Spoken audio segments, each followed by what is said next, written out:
Kanuni za chama zimeweka utaratibu kama kiongozi ana jambo juu ya kiongozi mwingine, anatakiwa awasilishe malalamiko kwa chama na ushahidi wake, alafu chama kichukue hatua kwenye vikao vya chama au awasilishe malalamiko kwenye vikao vya chama.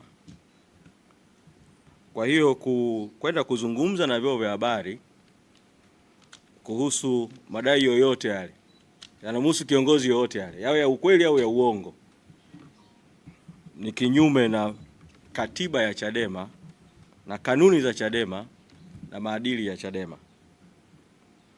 Kwa hiyo kazi husika huko zimechukua hatua kwa kadiri walivyochukua hatua. Kwa hiyo Bakari, kama kuna mtu ambaye hajaridhika na hatua ambazo zimechukuliwa na ngazi husika huko na kwamba hajafuata katiba au hajafuata kanuni au hajafuata utaratibu katika mchakato wa kuchukua hizo hatua, basi anayo haki ya kukata rufaa. Lakini rai yangu kwa ujumla kwa viongozi wa Chadema kote nchini ni kuwakumbusha viongozi wa chama, kama mtu ana jambo lolote, kupitia mkondo wa chama. Sasa kwa nini kwa kesi hizi hatua zimechukuliwa mapema? Sisemei hao makatibu wa kanda waliochukua hatua huko watasema wenyewe misingi ya kuchukua kwao hatua, lakini kwa nafasi ya mtendaji mkuu niwaambie tu kwamba kuna taarifa tulikuwa nazo kabla za uwepo wa watu ambao walikuwa wanazunguka kushawishi baadhi ya viongozi na wengine wakakataa kufanya press conference za kusema hizo tuhuma kwa kupewa pesa, kwamba mtu anapewa milioni 2 kwa press conference ili akazungumze hayo. Sasa ukishakuwa na madai hayo na tuliyapata kabla, alafu matukio yakatokea, na kabla yake kuna press conference ilifanywa na mtu ambaye sio kiongozi wa chama, katika hali ambayo inaonyesha kabisa kwamba kuna mpango unaendelea, hatua za kuchukua katika mazingira kama hayo zinakuwa za tofauti sana, kwa sababu hapo sasa hakuna nia njema ya kuzungumza mambo ya chama, ila kuna usaliti na kutumika kutaka kuchafua chama na viongozi wake kwa mazingira hayo tu ya uwepo wa madai ya mipango na rushwa. Lakini kwa kuyasema hayo, niweke indhari mbili, kwa sababu katibu mkuu ndio ofisi ambayo inapokea rufaa zinapokuja. Nasema hayo bila kuingilia hatua zozote ambazo mwanachama ataamua kukata rufaa na kujustify kile alichokifanya, na nasema haya vile vile bila kuingilia uhuru wa wanachama na viongozi. Kama mtu ana malalamiko dhidi ya yoyote kwenye jambo lolote, afuate utaratibu wa kikatiba na kikanuni kwa kuwasilisha malalamiko rasmi kwa maandishi na ushahidi na kwenda kupeleka hilo jambo kwenye vikao vya chama. Juu ya ndugu yangu wa jambo Joseph, kuhusu Joseph Mbilinyi na mikutano, umezungumza kwamba kwenye kanda nyingine viongozi wamepokelewa na wenye viti wa kanda, na lakini kanda ya Nyasa wakupokelewa, na baadaye kazungumza kwamba kuna mikutano mingine ambayo ilikuwa inaendelea Morogoro. Msemaji mwingine akawataja Lema na Boniface kwamba walikuwepo kwenye hiyo mikutano mingine, na akatoa maelezo ambayo nimeyasikia. Ni vizuri wanahabari mkafahamu, kuna mambo hatuyasemi kwenye vyombo vya habari, lakini lazimika kusema kwa sababu mkoa wa Geita, na baada ya uzinduzi wa kitaifa tukasema tutakwenda kanda kwa kanda. Kwa tulipopanga ratiba ya uzinduzi Katoro, zipo kanda ambazo zilishaanza mikutano kabla hata ya uzinduzi wa kitaifa operation. Tulipopanga ratiba ya Katoro, katibu mkuu akatoa wito tu kwa kanda zote katika ile siku ya uzinduzi wa mikutano ya taifa ya Katoro Geita, kanda ya Victoria, kanda zote zisitishe mikutano maeneo mengine, na kadiri inavyowezekana wenye viti wote wa kanda na viongozi wengine kwa kadiri ya uwezo watakaojaliwa wafike Katoro kwenye uzinduzi wa kitaifa. Wakati hili linaendelea, kati ya kanda ambazo zilikuwa zinaendelea na ziara, ni kanda ya Nyasa ambapo Joseph Mbilinyi ambaye ni mwenyekiti wa kanda pale alikuwa anaendelea na ziara katika mikoa mbalimbali. Wakasitisha ziara, wakajiunga kwenye uzinduzi.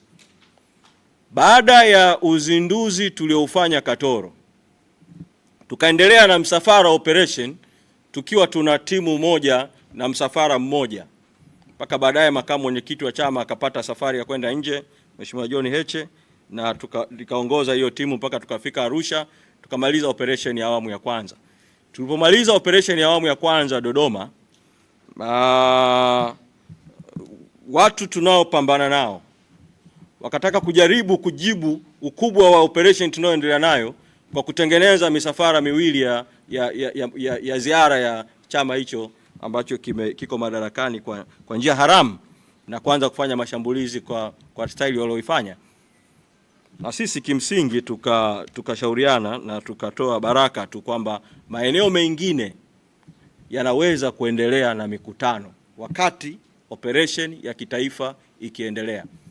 Sasa kule kanda ya kati tulikuwa tumemkabidhi jukumu kwa azimio la kamati kuu ambalo nilitangaza hapa, Mheshimiwa mpambanaji Godbless Lema na mpambanaji Salma Kasanzu kuwa wasimamizi wa kanda ya kati. Kwa walikuwa wamepanga ratiba ya mikutano kule Morogoro, na wakawepo kule Morogoro na wakaalikana wenye viti wa kanda kushiriki hiyo operation. Kwa ndio sababu mwenyekiti wa Pwani akaenda Morogoro Turiani na mwenyekiti wa Nyasa. Sasa kuhusu mwenyekiti wa Nyasa mahususi, kwa nafasi ya mtendaji vile nilizungumza na Joseph Mbilinyi mpambanaji kumuuliza kwamba bwana, msafara unakwenda kwenye kanda yako, una join katika hatua ipi? Na akawa ameeleza kwamba yeye kwa sababu alifanya ziara awamu ya kwanza kanda ya Nyasa, tukaisitisha ziara aliyokuwa nayo akashiriki Katoro. Aliona kwamba timu iliyokuwa inakwenda Nyasa inaweza kuendelea mapambano Nyasa bila uwepo wake, na yeye kwa sababu amealikwa Morogoro na kushiriki operation, basi atakwenda kushiriki Morogoro. Kwa hiyo hayo ndio maelezo ambayo Joseph Mbilinyi alinipa juu ya sababu ya kuwa Morogoro na kutokuwepo Nyasa. Maswali ya pambazuko juu ya nimeshajibu kuhusiana na masuala ya Sugu na Boni na Lema.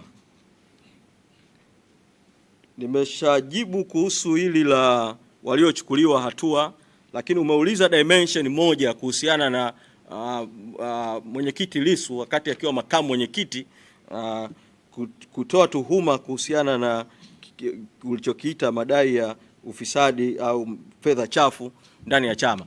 Chama hiki katika kuchukua hatua au katika kufuatilia mambo, kwa kweli ofisi ya katibu mkuu kwa sababu imepewa dhamana tu kwa niaba ya chama kufuatilia masuala mbalimbali, haibagui hadhi ya kiongozi. Kwa hiyo mambo mengine hatusemi kwa sababu ni ya ndani.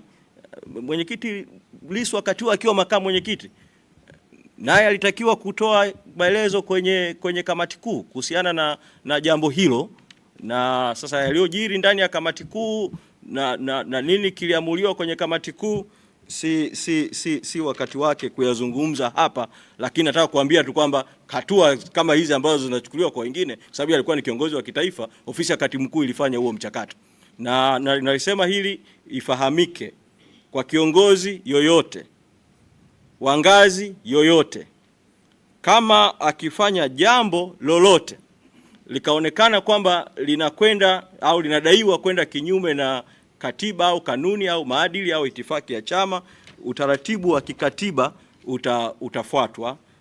Na sisi katiba yetu ina mikondo miwili ya kushughulikia mashauri mbalimbali. Na kanuni zetu na miongozo mbalimbali. Ina mkondo wa nidhamu. Unaweza kuamua kutumia mkondo wa nidhamu kwamba hapa kuna tuhuma za utovu wa maadili au kiukwaji wa maadili. Lakini vile kuna mkondo wa usuluhishi, upatanishi na katiba na kanuni. Katiba imetoa mamlaka ya kuundwa kwa mabaraza ya chama, na kanuni na miongozo imeweka baraza la wazee wa chama, na baraza la wazee la chama ndani yake kuna chombo kinachoitwa caucus ya wazee.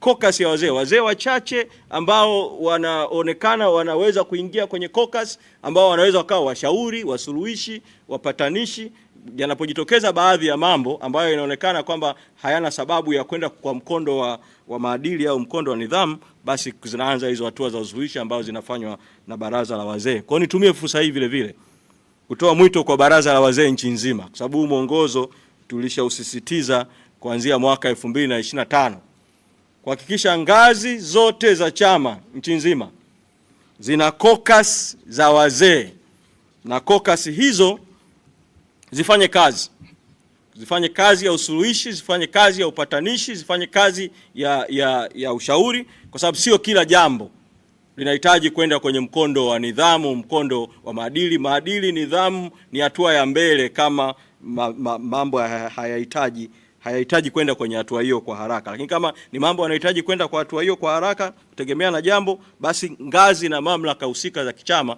zinafanya maamuzi kwa mujibu wa katiba, maadili na itifaki ya chama.